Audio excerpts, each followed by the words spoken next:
नमस्कार, मैं हूं संजय शर्मा। आप देख रहे हैं 4 PM न्यूज नेटवर्क। संडे का दिन है। मुझे पता है आपको ज्योतिषाचार्य राजीव नारायण शर्मा जी की बातों का बेसब्री के साथ इंतजार होगा।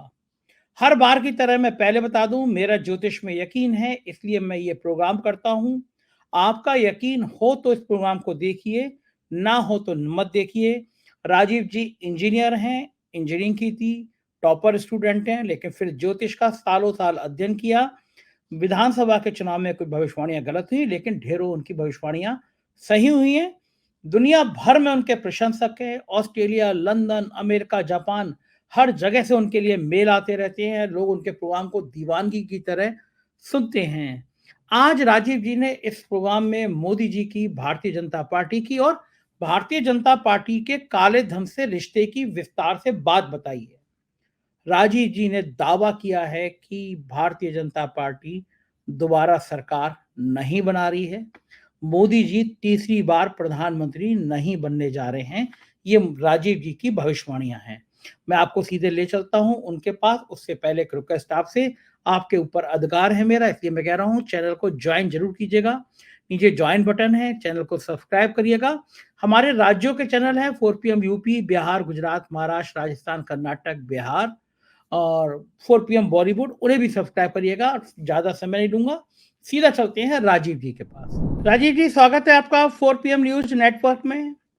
मुझे लग रहा था कि इंडिया गठबंधन तो गया, और जब आप कह रहे थे कि नहीं, इंडिया गठबंधन मजबूत रहेगा, बचा रहेगा, इसके गिरह अच्छे हैं, तो मुझे लग रहा था इस बार राजीव जी आपकी भविष्यवाणी गलत हो रही है, क्योंकि अखिलेश का गठबंधन लगभग टूट गया था जब हम पिछला प्रोग्राम कर रहे थे। अरविंद केजरीवाल का गठबंधन टूट गया था। लेकिन भैया कमाल के आदमी हैं आप डटे हुए थे, नहीं नहीं भाई, इंडिया गठबंधन की जन्मपत्री अच्छी है और मजबूत रहेगा। और हम हंस रहे थे मन मन में, हमने कहा राजीव जी जो है, पता नहीं इस बार कौन सा गणित कर रहे हैं, कौन सा ग्रह इनको गड़बड़ा रहा है, क्योंकि किसी को उम्मीद नहीं थी। अखिलेश यादव की और कांग्रेस के बीच में इतनी तलखी आ गई थी। आम आदमी पार्टी ने सीधा सीधा अलायंस कर दिया था, कह दिया था भाई हम 7 सीटें लड़ेंगे, दिल्ली में, पंजाब में कोई समझौता नहीं है। और ये तो कोई सोच नहीं सकता था कि दिल्ली के अलावा बाकी राज्यों में भी आम आदमी पार्टी को सीटें देने का कोई सोच सकता है। लेकिन दुनिया में शायद अकेले राजीव जी थे जिनको बड़ा अनुमान था और बड़ा भरोसा था कि नहीं भाई, इंडिया गठबंधन के लोग तो रहेंगे, साथ रहेंगे। ये अंदाजा था या हनुमान जी ने कान में बता दिया था आपका कि ये बोल दो, कि कहाँ से आई थी आपके मन में ये बात? देखो संजय जी, मुझे अच्छा लगता है कि ज्योतिष की जो मैं भविष्यवाणी ही नहीं करता, बल्कि लोगों को चाहता हूं कि लोग ज्योतिष मेरे थोड़ा सा सीखें। तो मैंने आपको, आपके दर्शकों को जो कुंडली दिखाई थी कि इंडिया अलायंस बनाया था 18 जुलाई 2023 को, इसकी घोषणा हुई थी बेंगलोर में। ये दर्शक देख लें पूरी कुंडली। तो इस कुंडली में ये वृश्चिक लगन निकला था। मैंने आपके रिपीटेड 4-5 प्रोग्राम किए हैं जिसमें मैंने कहा था कि इंडिया अलायंस को कुछ नहीं होगा, इंडिया अलायंस सक्सेसफुल रहेगा। उसका सिर्फ और सिर्फ कारण ये बताया था कि जो 4 हमारी स्थिर राशि होती हैं, स्टेबल साइन होते हैं, 2, 5, 8, 11। 2 मतलब वृषभ राशि, 8 मतलब वृश्चिक राशि और 5 मतलब सिंह राशि और 11 नंबर कुंभ राशि। तो वृश्चिक लगन की यह कुंडली है। अब आप बताइए कि इस ज्योतिष के सारे फंडामेंटली खराब फेल हो जाएंगे। तो मेरा अटूट विश्वास इसलिए था, जो मैंने बार बार आपके 4-5 प्रोग्राम में कहा, और आपने शायद मेरे को हल्के से लिया होगा। और जिस तरह की गोदी मीडिया में और प्रिंट मीडिया में रोज न्यूज आ रही है, मतलब क्या मजाक बना के रख दिया, किसके घर में क्या रहा। लेकिन इस तरह से माहौल बना दिया, लोग व्हाट्सएप पर मेरे को मैसेज करते थे कि राजीव जी बहुत हताशा हो रही है, अब तो इतनी घोर डिप्रेशन होने लगा है कि भाई इंडिया अलायंस तो खत्म हो गया। तो लोग मेरे ऊपर प्रश्न चिन्ह लगाने लगे।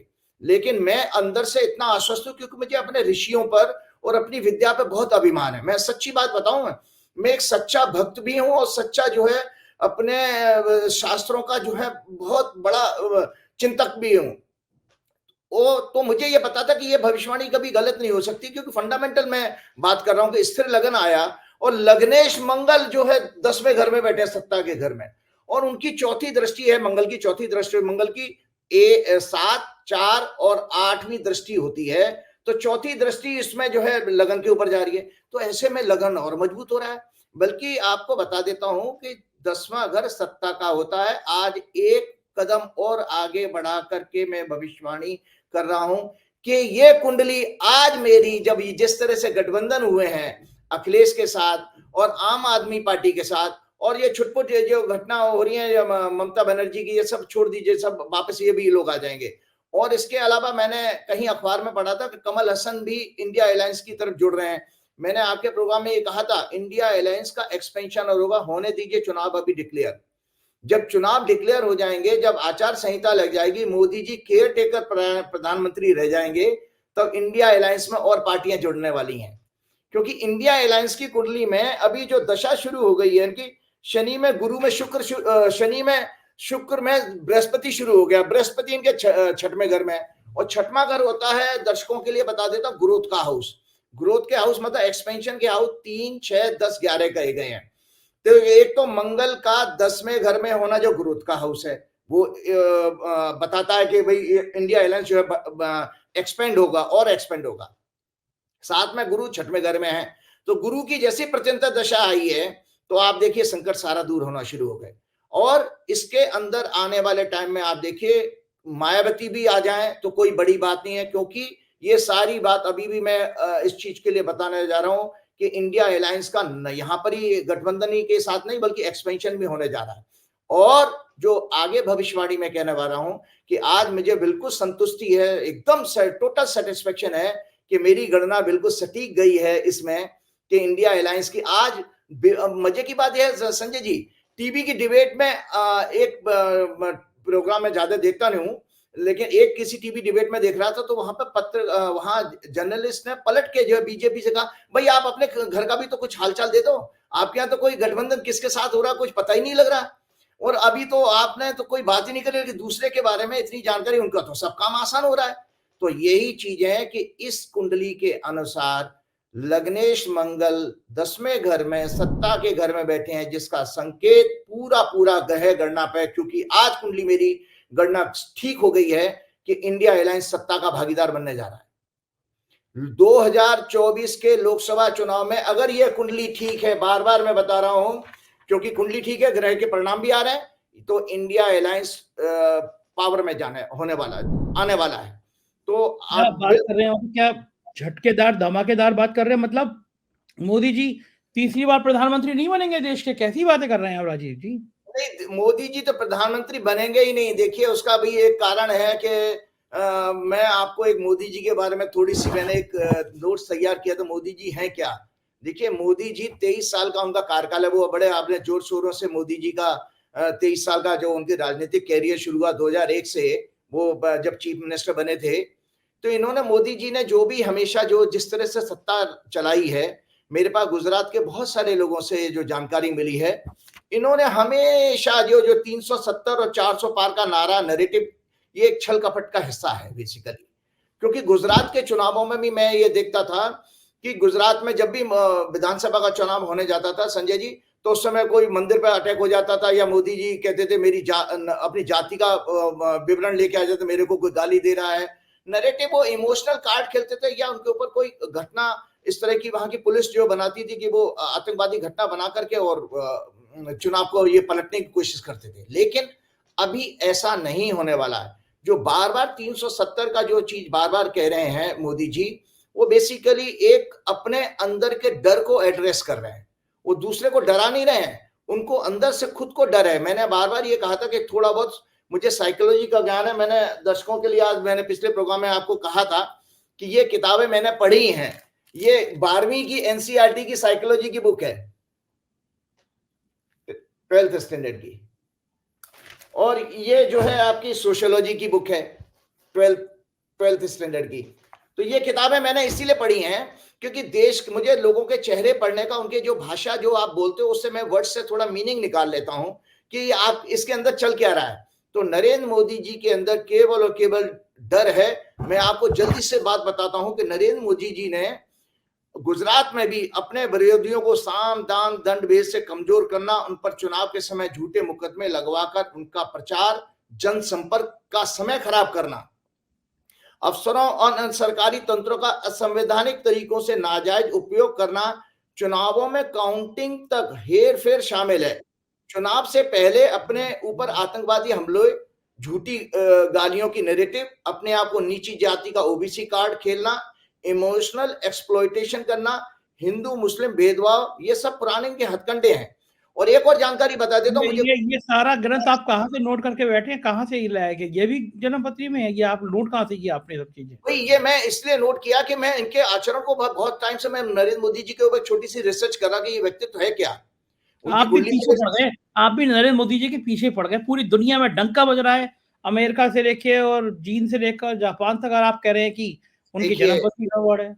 सिर्फ पैसे का खेल है, सिर्फ पैसे के जरिए जो अरबों खरबों रुपया खर्च किया जा रहा है, ये तो आने वाली सरकार निकालेगी जिससे उनकी महिमा मंडन कर रहे हो। मोदी जी का एक और प्रेम बता दूं, मोदी जी पहली बार चीफ मिनिस्टर बनने के बाद लोकल बॉडी का चुनाव हार गए थे, तो मोदी जी का ईवीएम प्रेम आपको बता देता हूं कितना पुराना है। उस समय अहमद पटेल इनके घनिष्ठ मित्र होते थे मोदी जी के, जो सोनिया गांधी के पॉलिटिकल एडवाइजर थे। अरे वो कैसे हो जाएंगे? वो कांग्रेस में थे, ये बीजेपी में थे, ये मित्र अरे कैसे हो जाएंगे? अहमद भैया, पूरे गुजरात में जहां सब लोग जानते हैं कि मोदी जी के घनिष्ठ मित्र थे अहमद पटेल। वो तो सोनिया गांधी के करीबी थे। हाँ जी, बिल्कुल बिल्कुल, यही तो चमत्कार है। और अहमद पटेल जो है कि मदद से मोदी जी ने पहली बार गुजरात में ईवीएम, पहले राज्यों को चुनाव के लिए ईवीएम नहीं मिल पाती थी जब ईवीएम लॉन्च हुई थी, तो मोदी जी को जो अहमद पटेल के जरिए ही ईवीएम का सपोर्ट मिलना शुरू हुआ था। और आज देखिए जो भी इन्होंने अभी तक, आप देख रहे हैं मेरे पिछले वाले प्रोग्राम के बाद में कितना बड़ा जजमेंट आ गया। सुप्रीम कोर्ट ने जो आपके, मैंने कहा था ना इस सरकार के लिए निरंतर कोई सुप्रीम कोर्ट के कठोर निर्णय के कारण घोर अपमान का, कष्ट का समय है। ये तो आपने तभी कह दिया था जब चंद्रचूड़ साहब बने थे।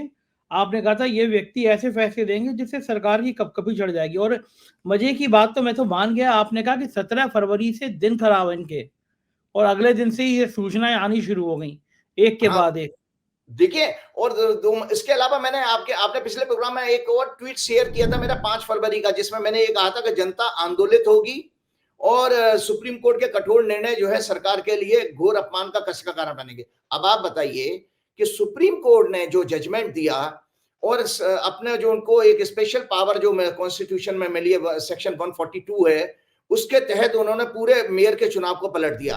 और जो सुप्रीम कोर्ट ने, आज मैं दर्शकों को बताता हूं, जिन दर्शकों को, आपके दर्शकों को या दुनिया के लोगों को हताशा होती है कि हमारे ऊपर कोई शक्ति, कोई इस देश में प्रजातंत्र को बचाने वाली है या नहीं, तो मैं अपने पेपर से, मैंने न्यूज़पेपर से ये नोट किया था, बता दे तो सुप्रीम कोर्ट के जो जजमेंट में ऑब्जर्वेशन और स्टेटमेंट क्या है, दर्शक उससे सुन ले कि इस पूरे आने वाले 2024 के चुनाव को एक स्ट्रॉन्ग वॉच डॉग के रूप में सुप्रीम कोर्ट मॉनिटर कर रहा है। ये किसी भी तरह की हेरफेर करेंगे तो उसका दंड तो निश्चित है।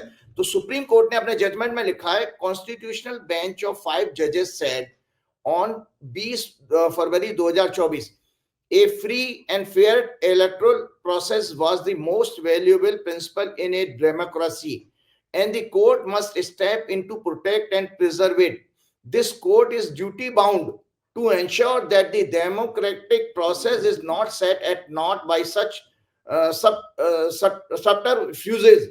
We are therefore of the view that the court must step in such exceptional circumstances to ensure that the basic democratic mandate is ensured and not throttled. तो कितनी बड़ी सुप्रीम कोर्ट ने जजमेंट ये दे दी है, और इस जजमेंट ने एक बेस तैयार कर दिया 2024 के चुनावों में। किसी भी तरह की, मैंने आपके प्रोग्राम में ये कहा था कि सुप्रीम कोर्ट में जब चंद्रचूड़ साहब ने जो ओथ ली थी, उसकी मेरी प्रेडिक्शन है, जो आपने ट्वीट शेयर भी किया था, कि ये सुप्रीम कोर्ट, आपने मुझे पिछले प्रोग्राम में टोका भी था, मैंने कहा था कि अगर कॉन्स्टिट्यूशन का कहीं भी वॉलेशन किसी भी लेवल तक अगर सुप्रीम कोर्ट को मिला तो सुप्रीम कोर्ट उसको जेल में भेजने से चूकेगी नहीं, मतलब बड़े से बड़े आदमी को जेल में भेज सकती है।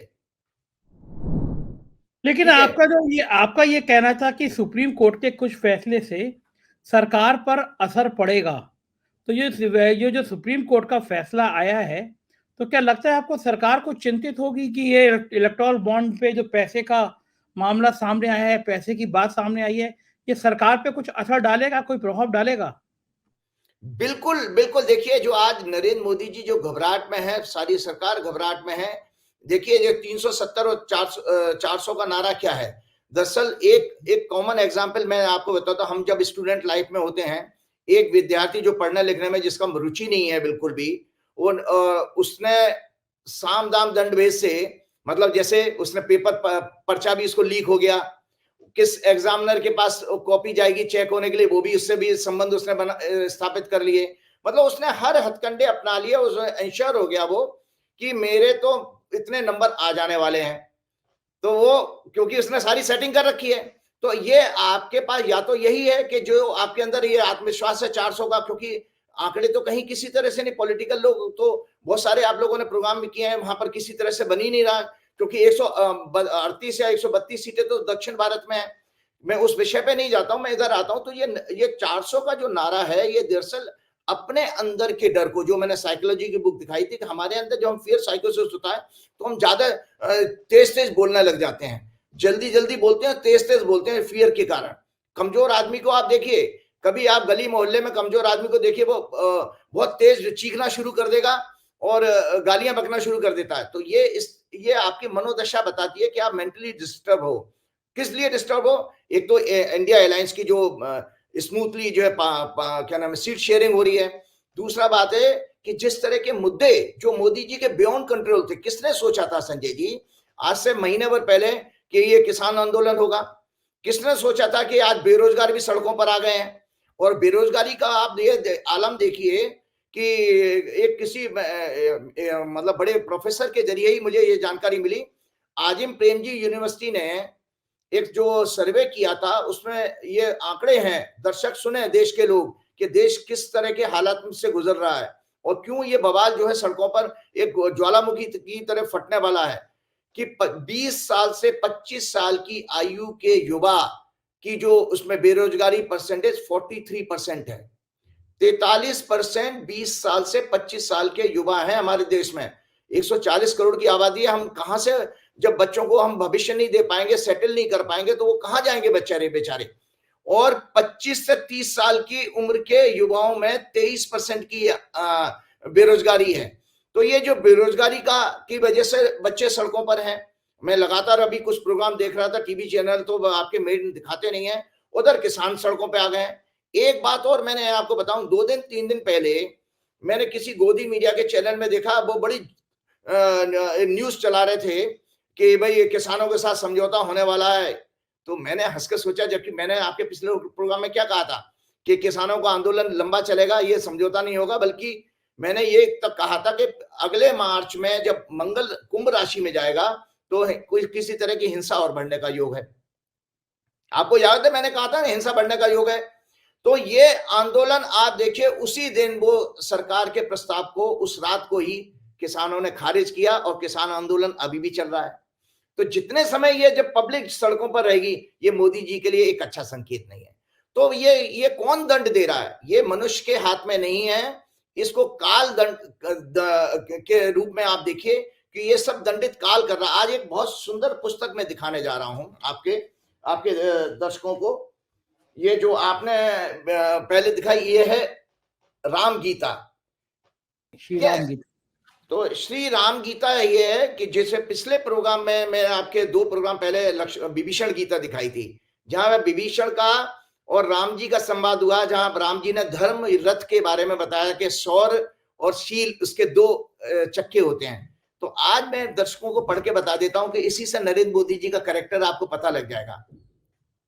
ये जो पक्का आप कुछ ना कुछ गड़बड़ बताएंगे, अच्छा तो बताएंगे नहीं आप।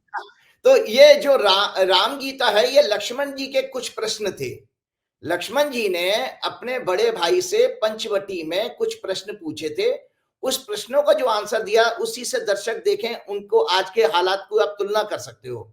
वो क्या थे भैया कि लक्ष्मण ने प्रभु से प्रश्न किया, ज्ञान, वैराग्य, माया और भक्ति, इनको प्रभु स्पष्ट करें, ये क्या है? ज्ञान, वैराग्य, माया और भक्ति। तो उसमें जो है ये तुलसीदास जी लिखते हैं कि भगवान राम ने कितने स्मार्टली सबसे पहले सीक्वेंस में ज्ञान को नहीं लिया, उन्होंने माया को लिया है। तो भगवान ने माया को पहले स्पष्ट किया। तो भगवान कहते हैं, अपने उत्तर में माया का वर्णन किया, भगवान कहते हैं कि हे लक्ष्मण, मैं और मेरा,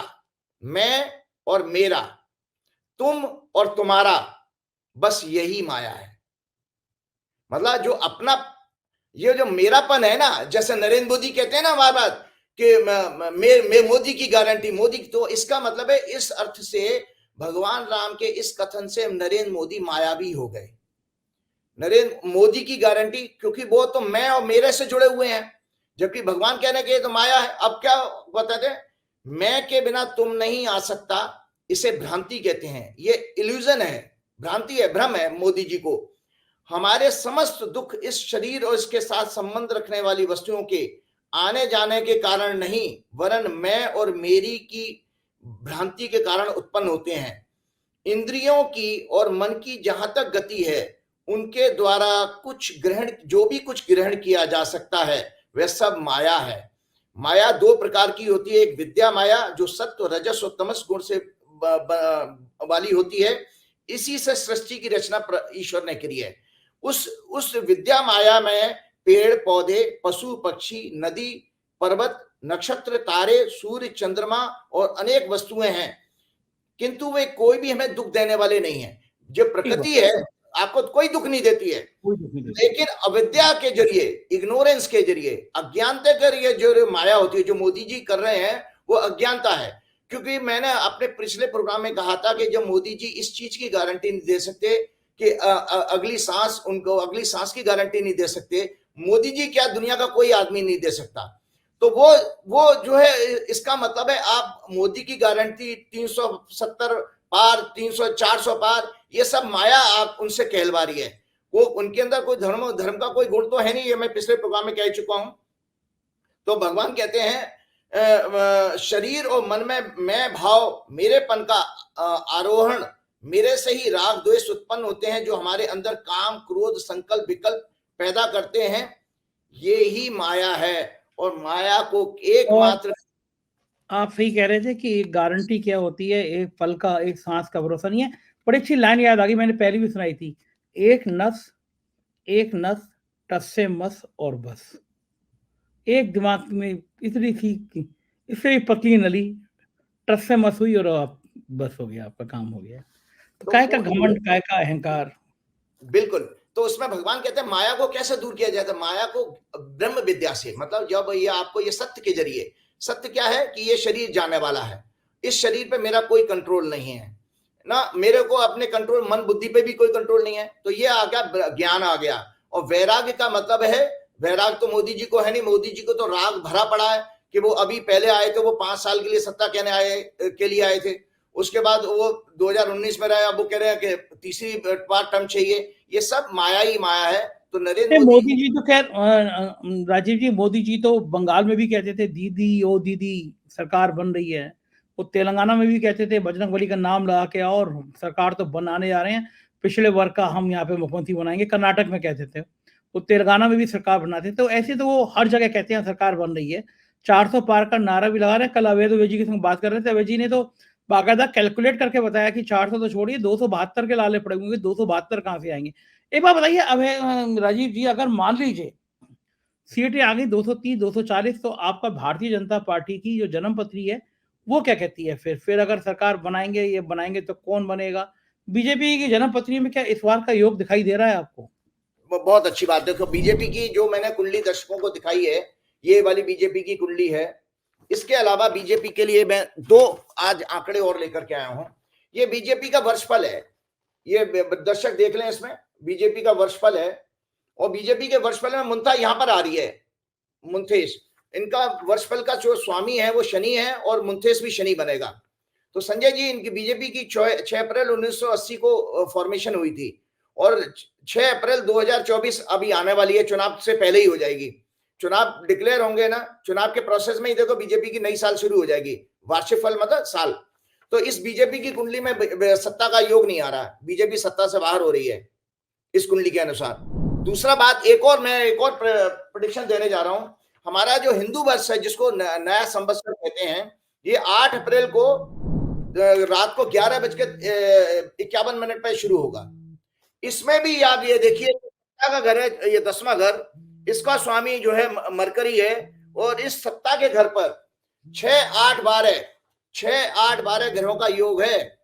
इसका अर्थ यह है कि इस संवत्सर में, आने वाले समय में, नॉट ओनली भारत में बल्कि अमेरिका में भी सत्ता परिवर्तन का योग आ रहा है।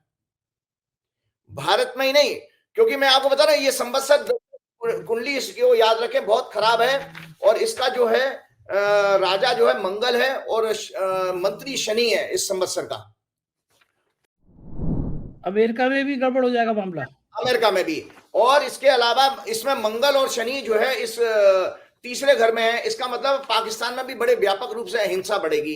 पाकिस्तान में सरकार चल नहीं पाती, होती रहती है। सरकार नहीं चल अच्छा, आपने अमेरिका का नाम दिलाया तो मैं अभी एक सेकंड रुकिए, मैं विजिटिंग कार्ड उठाता हूँ। ये रहा। मैं अभी होटल दिल्ली में शंग्रीला में बैठ के कॉफी पी रहा था, एक सज्जन आए मेरे पास, तो बोले कि are you mister Sanjay Sharma? मैंने कहा तो ये उनका विजिटिंग कार्ड है, देखिए ये अमेरिका में रहते हैं, न्यू जर्सी में, और रहने वाले इंडिया के हैं, और वो बहुत अच्छे से मुझे मिले और बोले हम न्यू जर्सी में जितने इंडियंस हैं हम सब लोग आपको बहुत सुनते हैं, सारे प्रोग्राम सुनते हैं। तो मतलब ये कि 4 PM का और राजीव जी का भी धूम पूरे हर जगह है। तो ये गोदी मीडिया के दिल पे क्या बीतती होगी जब ऐसे अमेरिका में भी लोग सुन रहे हैं, जापान में भी सुन रहे हैं हम लोग? अब देखिए सबका एक समय होता है, और लेकिन आप ये बात ध्यान रखिएगा कि असत्य जो है, क्योंकि कलयुग है ना, देखिए सतयुग में चारों पाद मतलब ऑल 100% सत्य था। त्रेता युग में एक पाद मतलब 25%, एक पाद जो है अधर्म था और 75% धर्म था। द्वापर युग में 50-50 हुआ, 2 पाद धर्म 2 पाद, और कलयुग जो है त्रेता युग का असत्य रिवर्स है बिल्कुल, कि यहाँ पर 3 पाद जो है अधर्म है और 1 पाद जो है धर्म है। तो भैया ऐसा है कि जो गोदी मीडिया जिनके पास सैकड़ों हजारों करोड़ रुपए इनको मिल रहे हैं, तो वो असत्य का प्रचार प्रसारण कर रहे हैं, तो वो उनकी बहुमत है, लेकिन सत्य को नहीं खत्म कर सकते। तो देर अबेर जो है लोग पहचानने लगेंगे। यही रीजन है कि मैं बराबर लोगों से बातचीत करता हूं कि सोशल मीडिया का और खासतौर से यूट्यूबर्स का जो न्यूज चैनल्स वगैरह हैं, उनका भरोसा बहुत लोगों ने जनता में बढ़ गया ऊपर है और गोदी मीडिया के ऊपर नहीं है। एक बात और आपको जानकारी के लिए बता देता हूं, मैंने पिछले प्रोग्राम में ये आप लोगों को बताया था कि बीजेपी की कुंडली में काला धन और छल कपट से पैसा कमाने का योग है, ठीक है। तो ये बार बार मैं इसलिए बता रहा हूं कि अभी आज ही एक नोट बनाया मैंने, कल के टाइम्स ऑफ इंडिया के समाचार में न्यूज थी कि बीजेपी ने ईडी, सीबीआई, आईटी की मदद से 30 कॉर्पोरेट कंपनियों से 335 चंदा वसूला। ये डिटेल ईसी की वेबसाइट पर अवेलेबल है। इनमें से 30 में से 23 कंपनियां ऐसी हैं जिन्होंने 188 करोड़ चंदा ईडी, सीबीआई, आईटी की रेड के बाद दिया। इंटरेस्टिंगली 2019 से पहले इन्होंने कभी भी इन कंपनियों ने बीजेपी को चंदा नहीं दिया था। Congress has asked for EC monitored Congress has asked for SC monitored, मतलब सुप्रीम कोर्ट की मॉनिटरिंग में प्रोब की कांग्रेस ने डिमांड की है। They said it is a clear case of legal extortion. तो मैं दर्शकों को बताना चाहता हूं कि मैंने आपके 1 जून से जो प्रोग्राम शुरू किया है, हर प्रोग्राम में मैंने लगभग बीजेपी की कुंडली दिखाई है। तो मैंने एक नोट बनाया, दर्शकों को अब जान लेना चाहिए कि एस्ट्रोलॉजी कितनी सटीक साइंस है। मैंने 1 जून से अपने प्रत्येक प्रोग्राम में बीजेपी के इन अधर्मों को कुंडली के आधार पर बताता रहा हूं, जिसे दुनिया के किसी भी एस्ट्रोलॉजर ने अभी तक एक्सप्लेन नहीं किया। इसी तरह धर्म के प्रति इनका प्रेम भी प्योर एंड प्योर पाखंड है। ये अधर्मी लोग धर्म आस्था का अर्थ ही नहीं जानते, इस मामले में अल्पज्ञानी है। इनका समर्थन करने वाली विचारधारा, अंधभक्त, गोदी मीडिया, चापलूस अफसर और पाखंडी संत महात्मा सभी इन पाप के भागीदार हैं, मायावी हैं, जो काल से अवश्य दंड पाएंगे। आपको ये जानकारी के लिए बता देता हूं, जब सुप्रीम कोर्ट का वो इलेक्ट्रोल बॉन्ड के ऊपर जो जजमेंट आया था, तो मोदी जी ने किसी एक धार्मिक प्रोग्राम में अपनी खिसियात निकाली थी। तो मेरा ये कर्तव्य है, जहां वो मोदी जी खुद बोलने वाले तो नहीं है, उनकी कोई स्पीच लिखता है, वो स्पीच को लेके बोल देते हैं। चिंतन तो मोदी जी का जीरो है, धार्मिक चिंतन मोदी जी का एकदम जीरो है, चाहे उनके लिए ये नकली संत महात्मा उनको कितना ही दिव्य पुरुष बताते रहे। तो वहां मोदी जी ने ये कहा था कि वो सुदामा ने जो कृष्ण को चावल की मुट्ठी दे दी थी, तो वो अगर कोई वीडियो फिल्म बना लेता तो कृष्ण और उसको फिर वो सुप्रीम कोर्ट में कोई पीआईएल दाखिल कर सकता था, मतलब वहां सुदामा ने ब्राइब दी थी। लेकिन मैं आपके दर्शकों को बता देता हूं कि सुदामा ने ब्राइब नहीं दी थी। दरअसल वहां पर कृष्ण से मिलने, सुदामा की कोई इच्छा नहीं थी, कृष्ण से मिलने के लिए गए हैं। अपने मित्र से। वो तो कृष्ण ने, चूंकि अंतर्यामी है, वो उन्होंने जान लिया था कि मेरा मित्र कष्ट में है, तो वहां कृष्ण ने मांगा है, सुदामा ने पोटली नहीं दी है, कृष्ण ने मांगा भाभी ने मेरे लिए क्या बना के देखा भेजा है, तो वो कृष्ण ने मांग करके चावल लिए हैं। तो यहाँ मोदी जी ने गलत बयानबाजी करी इसकी कि सुदामा ने एक मुट्ठी चावल उनको दिए थे ना, वो तो ब्राइब हो जाएगी। लेकिन यहाँ भगवान ने स्वयं उनकी पोटली जो है, टटोली है, उसमें से चावल निकाल। तो फिर राजीव जी, यहाँ भी तो सरकार के जरिए ईडी ऐसी पोटली टटोल रही है व्यापारियों की, गलत किया है। सरकार भी कहती है लाओ माल कितना है, तुमने दिया क्यों नहीं अभी तक। तो अभी भी आप देखिए, अभी जो इलेक्शन कमिश्नर है वही, चूंकि मैंने पहले बता दिया सुप्रीम कोर्ट मॉनिटर कर रहा है, इलेक्शन कमिश्नर ने ये कह दिया है कि हमारे पास जब भी ये डिटेल आएगी हम उसको वेबसाइट पे डिस्क्लोज करेंगे। तो 13 मार्च की डेट तक इंतजार कीजिएगा। उस समय तो मैंने आपको पहले ही बताया, 15 मार्च के बाद तो और ज्यादा कठिन समय आ गया है। इसके अलावा आपको बता देता हूं कि देखिए, जो मोदी जी को एक संत महात्मा जी जो क्या नाम है, कल्कि धाम वाले थे, उन्होंने तो उनको कहा मोदी जी ज्ञान योग, गीता में भगवान ने ईश्वर को प्राप्ति के 3 मार्ग बताए गए हैं, ज्ञान मार्ग, भक्ति मार्ग और कर्म मार्ग। अब आप बताइए कि वो उन संत महात्मा से पूछा कि कर्म योग है क्या? अरे कर्म योग में का बेसिक फंडामेंटल सिद्धांत है, दर्शक ये जान लें, ये गीता है, इसका बेसिक फंडामेंटल सिद्धांत है कि फलेच्छा छोड़ देनी चाहिए, फल की इच्छा छोड़ देनी चाहिए, क्योंकि फल की इच्छा आपके अंदर जो है राग और द्वेष पैदा करती है, और राग और द्वेष जो है आपको संसार से जोड़ते हैं, वो आपके मन को हमेशा अशांत रखेंगे। तो कर्मयोगी वो होता है जिसके अंदर कोई फल की इच्छा नहीं। या तो मोदी जी तो तीसरा टर्म भी मांग रहे हैं, मोदी तो चिपक गए बिल्कुल। तो मोदी जी के अंदर तो इतना राग द्वेष है, इतना राग द्वेष है कि पूछे मत। उस द्वेष के कारण ही तो देखिए इस समय ईडी सीबीआई की जगह जगह छापे पड़ रहे हैं, तो कौन नहीं जानता है। राजीव जी, आपसे बात करने के बाद समय का पता ही नहीं चलता, मन नहीं करता बात खत्म की जाए, लेकिन समय की सीमाएं, तो आखिर में हनुमान जी के चौपाइयां आपके मुंह से बहुत अच्छी लगती हैं। जी जी बिल्कुल, ऐसा है कि मैं एक दर्शकों को ये बता दूं, स्वास्थ्य की जब बात होती है, हमारे शरीर को चलाने के लिए ऊर्जा की आवश्यकता है, भोजन भी हमारा ऊर्जा है और भोजन हमारा मेडिसिन भी है। तो मैं पुनः दर्शकों को बताता हूं कि हमारे इस व्यक्तित्व को चलाने के लिए 3 ऊर्जा की आवश्यकता, 3 प्रकार के सूर्य कहे गए हैं। तो दिमाग के लिए जो ऊर्जा है वो ज्ञान है, हृदय के लिए जो ऊर्जा है वो आपका प्राण है, प्राण शक्ति, और उदर के लिए है जठराग्नि, डाइजेस्टिव फायर। तो आपकी डाइजेस्टिव में रिवर्स चल रहा हूं नीचे से, डाइजेस्टिव फायर आपकी तब स्ट्रांग रहती है जब आप सूर्योदय, क्योंकि उसकी जो साइकिल है, आपकी जो बायोलॉजिकल क्लॉक है, वो आपकी सूर्य के उदय होने से सिंक्रोनाइज है। तो जो व्यक्ति सुबह मॉर्निंग में जल्दी उठते हैं, उनकी पाचन शक्ति, और रात को जल्दी सो जाते हैं सूर्यास्त के बाद में, जितने जल्दी सो, उनकी पाचन शक्ति हमेशा अच्छी रहेगी। तो इससे जठराग्नि मजबूत होती है सूर्य को प्रणाम करने से और सूर्य के अकॉर्डिंग जीवन को जीने से। तो ये हो गई जठराग्नि की बात। और आपका प्राण शक्ति, तो मैंने आपके हमेशा प्रोग्राम में ये कहा कि 5 प्रकार के प्राण होते हैं, इनहेलिंग एंड एक्सहेलिंग, इसको प्राण कहते हैं। अपान, जो ऊपर की तरफ वायु निकलती है, evacuation and rejection of all waste from the body, excretory system अपान कहलाता है। व्यान, circulation of blood and nourishment to every cells of the body, nervous system को कंट्रोल करता है। उदान, all reactions of reverse process, vomiting, burping, shedding tears, sneezing, ये उदान है। और समान डाइजेस्टिव सिस्टम एंड एसिमिलेशन का काम करता है। तो हमारे एक हेल्दी मनुष्य जो है 21,600 सांस लेता है 24 घंटे में, और 1 मिनट में 14 सांस लेता है। तो मेरा आप लोगों से अनुरोध है कि कृपया करके आप गहरी सांस प्रतिदिन लेने का एक नियम बनाइए, क्योंकि आप हमेशा पेट से सांस लीजिएगा, जिसको कि एब्डोमिनल ब्रीदिंग कहते हैं मेडिकल साइंस में, पेट से। आप लोगों को ज्यादा, मैंने एक साउंड रिसर्च की है कि 90%, 95% लोग गलत सांस लेते हैं, इसमें कंधे ऊपर जाते हैं। हम लोग कैसे सांस लेते हैं, मैं दर्शकों को बता दें, ये रॉन्ग है, this is the wrong way. आपका कंधा ऊपर नहीं जाना चाहिए, पेट जाना चाहिए यार।